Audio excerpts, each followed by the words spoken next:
Hello बच्चों, आशा करते हैं आप सभी लोग अच्छे होंगे और पढ़ाई भी अच्छे से करते होंगे। तो जैसा कि बच्चों हम लोग के पाठ्य पुस्तक में काव्य सौंदर्य के तत्व है, जिसमें रस छंद अलंकार है।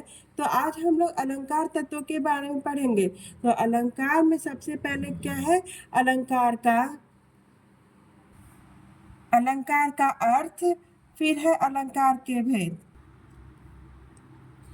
अलंकार के भेद, तो अलंकार के भेद में तीन भेद है: शब्द अलंकार, अर्थ अलंकार, उभय अलंकार।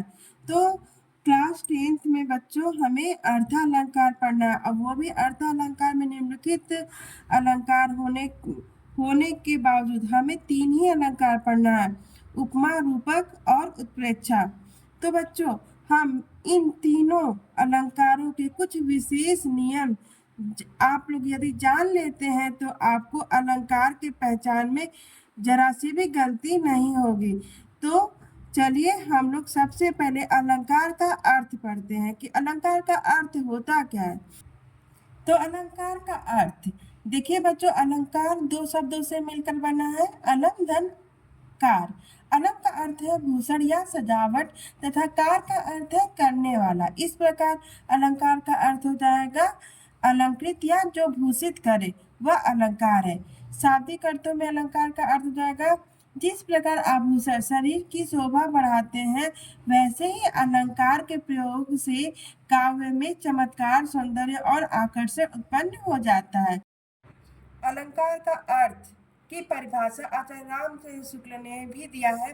तो उनके अनुसार यानी शुक्ल जी के अनुसार, भाव का उत्कर्ष दिखाने और वस्तुओं के रूप, गुण और क्रिया का अधिक तीव्रता से अनुभव कराने में सहायक होने वाली उक्ति अलंकार है। तो बच्चों ये रहा अलंकार की परिभाषा। देखिए बच्चों अलंकार के भेद। तो बच्चों अलंकार के तीन भेद होते हैं, जैसा कि हम पहले ही बताए हैं: शब्द अलंकार, अर्थ अलंकार, उभय अलंकार। तो बच्चों हमें अब यानी क्लास 10th के बच्चों को क्या पढ़ना है? कौन सा अलंकार पढ़ना है? अर्थ अलंकार। ठीक है बच्चों, लेकिन उससे पहले हम शब्द अलंकार, अर्थ अलंकार, उभय अलंकार किसे कहते हैं ये हम जानेंगे। तो सबसे पहले शब्द अलंकार देखेंगे। देखिए बच्चों, काव्य में शब्दों के प्रयोग द्वारा जो चमत्कार या सौंदर्य उत्पन्न होता है उसे हम शब्द अलंकार कहते हैं। शब्द अलंकार के मुख्यतः निम्नलिखित प्रकार हैं, यानी शब्द अलंकार के कौन कौन से अलंकार हैं? तो यमक, अनुप्रास और श्लेष, ये तीन अलंकार शब्द अलंकार के अंतर्गत आते हैं। अर्थ अलंकार, तो अर्थ अलंकार किसे कहते हैं? काव्य में अर्थ की विशेषता के कारण जो सौंदर्य या चमत्कार उत्पन्न होता है अर्थ अलंकार होता है। अर्थ अलंकार के निम्नलिखित प्रकार है: उपमा, रूपक, उत्प्रेक्षा, अतिशयोक्ति, दृष्टांत, मानवीकरण, संधि, प्रतीक, भ्रांतिमान। ये सभी अर्थ अलंकार के भेद हैं। तो बच्चों लेकिन हमें यानी क्लास 10th के पाठ्यक्रम में केवल उपमा, रूपक, उत्प्रेक्षा यही तीनों अलंकार पढ़ने हैं। तो बच्चों इसके कुछ विशेष नियम आप लोग यदि जान जाएंगे तो आप इन तीनों अलंकारों को पहचानने में जरा सी भी गलती नहीं करेंगे। अब चलिए बच्चों, ये तो दो अलंकार हो गए। अब उभय अलंकार किसे कहते हैं ये भी जान लीजिए। तो उभय अलंकार शब्द तथा अर्थ दोनों पर समान रूप से आश्रित रहने वाले अलंकार को उभय अलंकार कहा जाता है। ठीक है बच्चों, अब आगे बढ़ते हैं। जैसा कि बच्चों आप लोगों को अर्थ अलंकार पढ़ना है और अर्थ अलंकार के अंतर्गत कौन कौन सा अलंकार पढ़ना है? उपमा, रूपक अलंकार, उत्प्रेक्षा अलंकार ही पढ़ना है। तो सबसे पहले हम उपमा अलंकार देखेंगे। उपमा अलंकार किसे कहते हैं, उपमा अलंकार पहचानने के क्या क्या नियम है ये हम जानेंगे। तो बच्चों चलिए देखा जाए उपमा अलंकार किसे कहते हैं। यहाँ देखिए बच्चों, जब किसी वस्तु का वर्णन करने के लिए उससे अधिक प्रसिद्ध वस्तु से गुण, धर्म आदि के आधार पर उसकी समानता की जाती है। क्या की जाती है? समानता की जाती है। प्रसिद्ध वस्तु से गुण, धर्म आदि के आधार पर उसकी समानता की जाती है, तब उपमा अलंकार होता है। अन्य शब्दों में जहाँ दो वस्तुओं के बीच समानता का भाव व्यक्त किया जाता है उसे उपमा अलंकार कहते हैं। ठीक बच्चों, अब यहाँ पे देखिए उपमा अलंकार के अंग। अंग को दूसरे शब्दों में अवयव कहते हैं। अवयव या कहिए या अंग कहिए। तो उपमा अलंकार के अंग, उपमा अलंकार के कुल 4 अंग होते हैं। पहला अंग है उपमेय, तो उपमेय, दूसरा है उपमान, तीसरा है साधारण या समानधर्म जिसे हम गुण भी कहते हैं, चौथा है वाचक शब्द। तो उपमेय किसे कहते हैं? जिस वस्तु की तुलना की जाए वह उपमेय कहलाता है। समझ में आया बच्चों? जिस वस्तु की तुलना की जाए वह उपमेय कहलाता है। उपमान, उपमान किसे कहते हैं? जिस वस्तु से तुलना की जाए उसे उपमान कहते हैं। तीसरा है साधारण या समानधर्म, दो वस्तुओं में जिस गुण के कारण परस्पर तुलना की जाती, दो वस्तुओं में जिस गुण के कारण परस्पर तुलना की जाती है वह साधारण या समानधर्म कहलाता है। चौथा अंग अंतिम, वाचक शब्द। उपमेय और उपमान में समानता व्यक्त करने वाले शब्द वाचक शब्द कहलाते हैं। जैसे सम, सा, सी, से, सरिस, जैसे इव, समान, सदृश आदि। अब उपमा अलंकार का उदाहरण देखिए यहाँ देखिए, कर कमल के समान सुंदर है।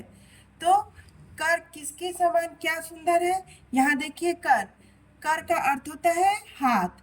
हाथ यहाँ पे देखिए, जिसकी तुलना की जाए उसे हम क्या कहते हैं? उपमेय। तो यहाँ पे हाथ की तुलना की जा रही है। ठीक है बच्चों, हाथ की तुलना की जा रही है, यानी कर की तुलना की जा रही है। किससे की जा रही है? कमल से। तो ये क्या हो गया? उपमान हो।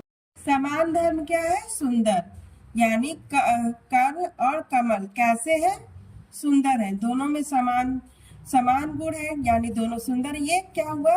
समान धर्म है या समान धर्म है। ठीक बच्चों, अब देखिए वाचक शब्द, इस पंक्ति में वाचक शब्द किसे कहेंगे? यहाँ देखिए समान, समान क्या हो गया? वाचक शब्द, यानी दोनों उपमेय और उपमान में समानता व्यक्त करने वाले शब्द को हम वाचक शब्द कहते हैं। यहाँ देखिए, तो समानता बताने वाला वाचक शब्द समान आ गया। तो ये वाचक शब्द ही ऐसा है जो बता देता है कि ये कौन सा अलंकार है? उपमा अलंकार है। इसी से हम ज्यादातर पहचान करते हैं कि यह कौन सा अलंकार है? उपमा अलंकार। कर कमल के समान सुंदर है, कर कमल के समान सुंदर है, तो यहाँ पे कौन सा अलंकार है? उपमा अलंकार। यहाँ पे भी देख लीजिए, स्पष्टीकरण किया गया है। उपमेय, यानी उपमेय क्या है? कर, यानी कर का अर्थ हाथ। उपमान कमल। साधारण धर्म क्या हो गया? सुंदर। वाचक शब्द समान। अन्य उपमा अलंकार के अन्य उदाहरण भी दे दिया गया। हाय फूल सी कोमल बच्ची हुई राख की थी ढेरी। तो यह हाय फूल सी कोमल बच्ची, यहाँ देखिए सी, यहाँ वाचक शब्द आ गया। हाय फूल सी कोमल बच्ची, तो यहाँ देखिए कोमल बच्ची क्या हो गई? उपमेय हो गई। फूल सी क्या हो गई? फूल क्या हो गई? उपमान हो गई। तवा समथी तपती वसुंधरा, तो यहाँ देखिए वसुंधरा यानी धरती किसके समान तप? मैं तो चंद्र खिलौनो लय हो। तो यहाँ देखिए चंद्रमा को खिलौना ही बता दिया गया है, यानी दो चंद्रमा और खिलौना में एक समानता बताया गया। चंद्रमा को खिलौना के रूप में देखा गया है। तो इस प्रकार यहाँ कौन सा अलंकार हुआ? रूपक अलंकार। स्पष्टीकरण भी देख लीजिए। इसमें चंद्रमा यानी उपमेय पर खिलौना का अभेद आरोप हुआ है। चंद्रमा पर खिलौना का अभेद आरोप हुआ है, अतः यहाँ रूपक अलंकार है। अन्य उदाहरण देखिए, आए महंत बसंत, तो यहाँ पे महंत को किसके समान बताया? महंत को वसंत के रूप में बताया गया। महंत को वसंत के रूप में बताया गया। एक राम घनश्याम हित चातक तुलसीदास। आगे देखिए, राम नाम मन दीप धरूं जीह देहरी द्वार। तो इसमें देखिए राम नाम को दीप के रूप में आरोपित किया गया। तो इस प्रकार यह रूपक अलंकार हुआ। और दूसरे वाले में देखिए चातक तुलसीदास, यहाँ तुलसीदास को चातक के रूप में आरोपित किया गया, यानी तुलसीदास को चातक के रूप में कहा गया। तो यहाँ पे भी रूपक अलंकार है। अब चलिए देखें उत्प्रेक्षा अलंकार। उत्प्रेक्षा अलंकार का पहचान और नियम सबसे आसान है, इसको तो हम तुरंत ही पहचान जाते हैं कि यह कौन सा अलंकार, उत्प्रेक्षा अलंकार। यहाँ देखिए बच्चों, उत्प्रेक्षा अलंकार में जब उपमान से भिन्नता जानते हुए भी, उपमान से भिन्नता जानते हुए भी उपमेय में उपमान की संभावना की जाए, वहां पे उत्प्रेक्षा अलंकार होता है। इसमें प्रायः मनु, मानो, मनो, जनु, जानो, निश्चय जैसे शब्दों का प्रयोग किया जाता है। इन्हीं शब्दों से ही तो हम पहचान लेते हैं कि यह उत्प्रेक्षा अलंकार है। जैसे में देखिए, सोहत ओढ़े पीतु पटु श्याम सलोने गात, मनो नील मणि शैल पर आतपु पर्यो प्रभात। तो यहाँ देखिए मनो, मनो आया, संभावना सूचक शब्द आ गया, मनो नीलमणि शैल पर आतपु पर्यो प्रभात। तो इस प्रकार यह कौन सा अलंकार है, उत्प्रेक्षा अलंकार।